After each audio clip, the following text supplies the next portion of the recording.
дар даври аввали чемпионати Тоҷикистон ду дастаи навкори Лигаи Олӣ Регар Тадази шаҳри Турсунзода ва Равшани Зафаробод байни ҳам рақобат намуданд.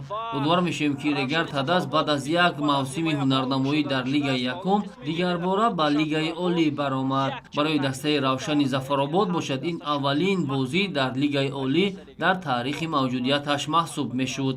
Дар қисмати аввали нерӯсанҷӣ футболбозони ҳарду ҷониб борҳо барои голзанӣ имкон доштанд, аммо 45 дақиқаи қисмати аввали рақобат бидуни задани гол ҷамъбаст шуд. Баъд аз танаффус Фатулло Фатуллоев бо як зарбаи зебои худ тӯбро билохира вориди тури дарвозаи дастаи Равшани Зафаробод гардонид. Дар дақиқаи 54-уми рақобат тӯб дар ҷаримагоҳи дастаи Регар Тадаз қарор гирифт ки футболбози дастаи Равшани Зафаробод Беҳрӯз Дӯстмуродов онро ба дарвоза ворид намуда ҳисобро 1-1 гардонид.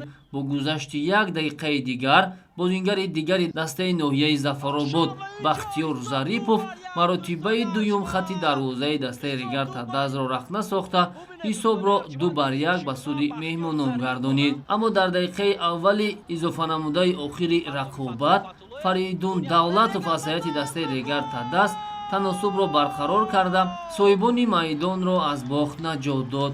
ҳамин тавр дастаҳои футболи Регар Тадази шаҳри Турсунзода ва Равшани Зафаробод дар нахустин бозии чемпионати Тоҷикистон миёни дастаҳои Лигаи Олӣ вохӯриро бо натиҷаи мусовӣ 2-2 ҷамъбаст намуданд. дар даври аввали чемпионати Тоҷикистон миёни дастаҳои Лигаи Олӣ дербии шаҳри Хуҷанд ба қайд гирифта шуд. Эсхата дар майдони худ Хуҷандро истиқбол гирифт. дар ин вохӯрӣ як гол ба қайд гирифта шуд ки он ҳам аз ҷониби футболбози дастаи Эсхата Шаҳзод Абдураҳимов дар дақиқаи сеюми изофанамудаи охири рақобат ба ҳадаф расонида шуд.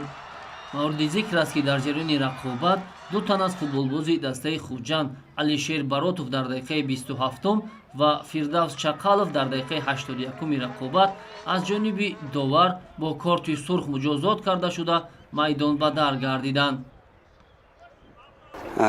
аввалан мехоҳам ҳамаи мухлисони футболро бо оғози чемпионат муборакбодӣ гӯям ва дар бораи бозӣ чӣ гуфтаниям.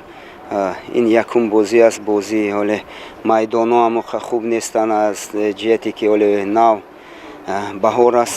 барои ҳамин камтар бозӣ вазбин гузашт. Если по игре сказать, действительно и желтые карточки были удаления, но действительно это было дерби. Вот, ну, хоть и дерби, но везет кому сильнейшему. Сегодня наша команда выиграла. Я хочу поблагодарить наших болельщиков, особенно ребят, которые сегодня все силы отдали для этой победы.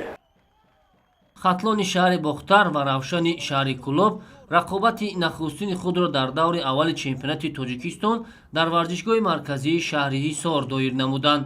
дар ин вохӯрӣ дар дақиқаи 7-уми рақобат аллакай футболбозони дастаи Хатлон ба пеш баромаданд. муаллифи зарбаи нишонрас Тоҳирҷон Тағоизода гашт. дар дақиқаи 21-уми рақобат футболбозони дастаи Хатлон голи дуюми худро вориди тури дарвозаи тими футболи шаҳри Кӯлоб гардониданд. ин навбат Парвиз Бакиахунов муаллифи гол шуд. дар қисмати дуюми рақобат ба бозингарони дастаи Хатлон имкон даст дод ки тӯбро вориди тури дарвозаи дастаи Равшани Кӯлоб гардонанд. Хайреддин Турахонов аз як вазъияти мусоиди голзанӣ истифода карда ҳисобро 3-0 намуд.